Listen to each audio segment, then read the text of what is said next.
What's good, everyone? Giant Opinions breaking MLB news. The Tampa Bay Rays have traded Randy Arozarena to the Seattle Mariners in exchange for Aiden Smith, outfielder, 12th ranked prospect in the Mariners system, and Brody Hopkins, the 22nd, I believe, in the Mariners system, and a player to be named later. So this is breaking news. Randy Arozarena, he's a very polarizing player. And what do the Mariners struggle with year in, year out? It seems to be offense. What does Randy Arozarena, what is his strength? Offense. He's not a good fielder, but he provides value with the bat. Now, he is having a pretty noticeable down year with the Rays, but he still has a high enough sample and body of work to where he's still going to be a quality bat, and it's only a matter of time before he gets on track and back to the old Randy that we all know. And I just read a quote, too, where the Mariners GM, he basically was talking about the trade, and he said that Randy's success in big moments is a huge reason why they traded for him. Big moments. In his postseason at-bats, Randy Arozarena has excelled. I believe out of all hitters in MLB history to have over 100 plate appearances, in postseason history, Randy Arozarena is third all-time in slugging, I believe. So that's amazing. And the Mariners, they're trying to make a playoff push. They need the bats to show up, not only in the regular season, but especially the playoffs. And their bats are extremely inconsistent. So adding Randy Arozarena, one of the top performers, I mean, if the Mariners do make the playoffs, I can assure you Randy Arozarena will be doing damage with the bat. It's what he does in the postseason. We already know that. So for the Mariners standpoint, I actually really like this trade. And not to mention that Randy Arozarena also has team control until 2027, I think, is the earliest he's a free agent. So for the Mariners, you're getting a guy for the next few years. You don't have to worry about a new contract necessarily. So you're getting team control. It's not like you're just sending away some decent prospects for a rental. Randy is not a rental. He will be on the Mariners for the next few years. So this is not only, well, I guess it's a short-term trade, but you could consider it long-term as well.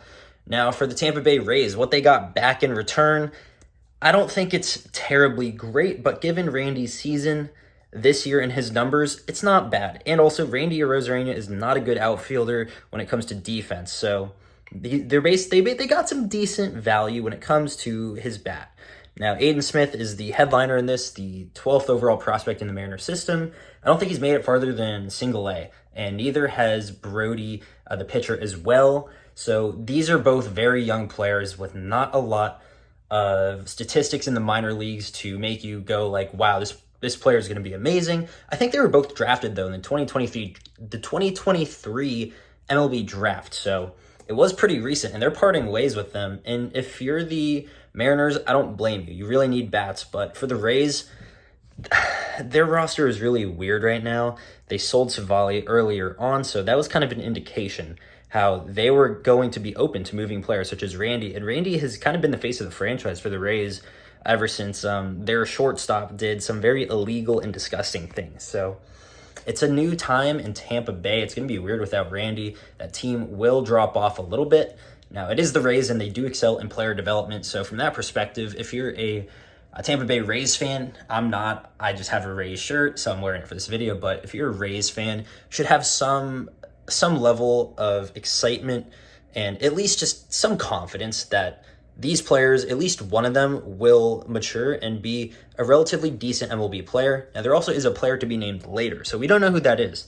And hey, Tatis was a player to be named later, so who knows? Stuff can happen, but as of right now, who won the trade? It's going to be the Seattle Mariners. They didn't have to give up a top 10 prospect to get Randy. Randy has a big sample of work, and you know the type of player he usually will be. He will get you the home runs. He will cash in some RBIs.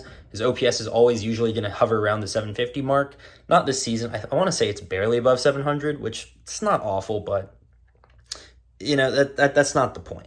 Overall, I think the Mariners did win the trade. They needed to improve that lineup, get some bats. They always struggle with that. Randy is a good quality bat. He's better than he has been playing this season, and I think we all know that. So let me know, Rays fans, what do you think of the trade? I know this is going to be a very controversial one, and most fans are probably going to be upset because Randy was the face of the franchise, and now the Rays are shipping him away. I can understand if it leaves a bad taste in your mouth. So I want to hear all your thoughts. Let me know, and I will see you all in the next one. Peace.